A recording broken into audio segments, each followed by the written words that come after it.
July 20th, 1969. A 250,000 miles from Earth, an astronaut climbs down a ladder and places his boot into gray lunar dust. Nearly 600 million people are watching. For the first time in history, a human being is standing on another world. The astronaut looks down at the surface beneath him and says a sentence that will be remembered for centuries. It's one small step for man, one giant leap for mankind.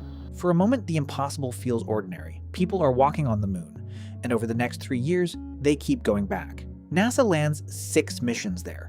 12 astronauts walk across the lunar surface. They drive cars, collect rocks, and even play golf. It begins to feel like the moon is the start of something bigger. Then, suddenly it stops. December 1972. Apollo 17 prepares to leave. The final astronaut climbs the ladder. The spacecraft lifts off, and nobody returns. Not for 10 years, not for 20, not for 50. Today, there are people collecting pensions who were children during the last moon landing. Entire generations have lived and died without seeing another human step onto the moon. So here's the strange question. If humanity could reach the moon in 1969, why haven't we gone back? And why are we suddenly trying again? The answer begins with something far less exciting than rockets: money. Most people remember Apollo as a scientific achievement.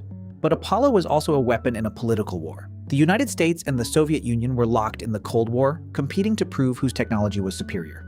And the moon became the ultimate scoreboard. At its peak, Apollo consumed more than 4% of the entire US federal budget. Hundreds of thousands of people worked on the program. Factories operated day and night. Gigantic rockets rolled out of assembly buildings larger than cathedrals. The goal was simple: beat the Soviets. And once America did, the urgency disappeared. Congress started cutting NASA's budget. 3 planned lunar missions were canceled. The giant Saturn V rockets stopped flying, and the road to the moon quietly closed behind them. For the next few decades, spaceflight became smaller, closer, safer. NASA built the space shuttle, then the International Space Station. Humans continued traveling into space, but they never traveled very far. In fact, the farthest any human has ever been from Earth was during Apollo 13 in 1970, almost 250,000 miles away. That record still stands. Think about that for a second. Humanity invented smartphones, the internet, artificial intelligence. We put supercomputers in our pockets, but we still haven't traveled farther than astronauts did more than half a century ago. Then, something changed. Scientists began looking at the moon in a completely different way. The Apollo generation saw it as a destination. The next generation saw it as a resource, because hidden inside some of the darkest places on the moon is something surprisingly valuable. Water. Not lakes, not rivers, ice. For decades, researchers suspected it was there.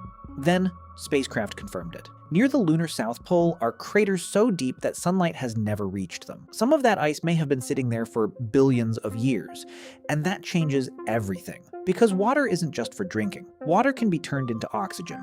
Water can be turned into rocket fuel. And most importantly, water is heavy. Launching it from Earth costs a fortune. Every kilogram sent into space requires enormous amounts of fuel. But if astronauts can get water directly from the moon, they don't have to bring as much with them. Suddenly, the moon stops being a place we visit. It becomes a place we use. Imagine trying to cross an ocean without ever stopping for supplies. That's what traveling to Mars directly from Earth is like. The moon could change that. Its gravity is only 1/6 of Earth's. Launching a spacecraft from the moon requires far less fuel. Future missions to Mars may be assembled there, fueled there, and launched from there.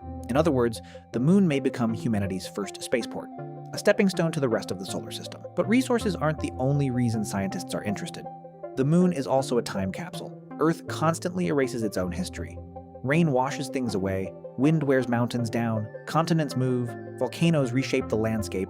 Most traces of Earth's earliest past are gone forever. The moon is different. There is almost no atmosphere, no weather, no flowing water. Footprints left by Apollo astronauts are still visible today. Some may remain there for millions of years. Every crater, every layer of dust, every rock preserves a piece of ancient history. Some lunar rocks are older than anything we've ever found on Earth. Studying them could help answer one of humanity's biggest questions. How did our planet begin? And how did life eventually appear on it? This is one reason NASA wants to return to a place Apollo never visited: the lunar South Pole. And it might be the most valuable piece of real estate in the solar system. Some mountain peaks there receive sunlight for most of the year, perfect for solar power. Nearby craters contain water ice, perfect for future settlements. And temperatures are less extreme than many other parts of the moon. Scientists love it, engineers love it, and governments have noticed too, because another space race is beginning. The United States is not the only country aiming for the moon. China has landed robotic spacecraft there. returned lunar samples to Earth, and plans to send astronauts in the coming years. India recently became the first nation to land near the lunar South Pole. Other countries are joining the race as well. For the first time since Apollo, the moon is becoming strategically important again. Nobody wants to be left behind. But unlike Apollo, this new effort is not being built by one country alone. NASA's Artemis program includes partners from around the world: Europe, Canada, Japan, and many others. The goal isn't a single historic landing. The goal is something much harder: staying. Apollo was a sprint. Artemis is trying to become a marathon. The first major test came in 2022. A giant rocket called the Space Launch System launched Artemis 1. No astronauts were on board. Instead, the Orion spacecraft traveled around the moon and safely returned. The mission succeeded. Then comes Artemis 2. Humans will fly around the moon once again, the first crew to do so since 1972. And after that comes Artemis 3, the mission intended to place astronauts back on the lunar surface, including the first woman to walk on the moon and the first person of color. For the first time in more than half a century, fresh footprints may appear in lunar dust. But here's the surprising part. The moon is only 3 days away, and yet surviving there is incredibly difficult. There is no breathable air and almost no protection from radiation. Temperatures can swing by hundreds of degrees. Tiny micrometeorites strike at speeds faster than bullets.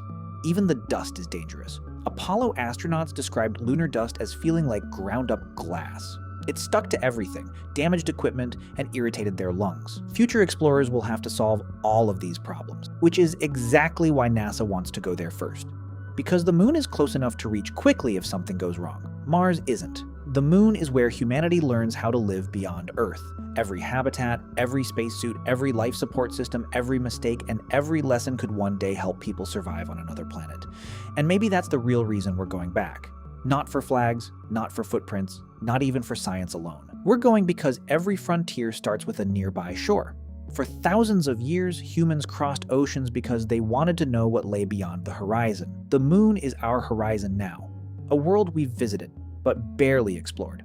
Apollo astronauts landed in just 6 tiny locations. Imagine trying to understand the entire Earth after seeing 6 parking lots. That's roughly how much of the moon we've explored. There are enormous lava tubes hidden beneath the surface, crater walls taller than mountains, resources we haven't fully studied, questions we still can't answer. The moon is not a completed chapter. In many ways, it's still the first page. And sometime around 2028, if current plans hold, humans may once again stand on its surface. They'll look up and see Earth hanging in a black sky, a blue world carrying more than 8 billion people, every city, every country, every person they've ever known, all floating together in the darkness.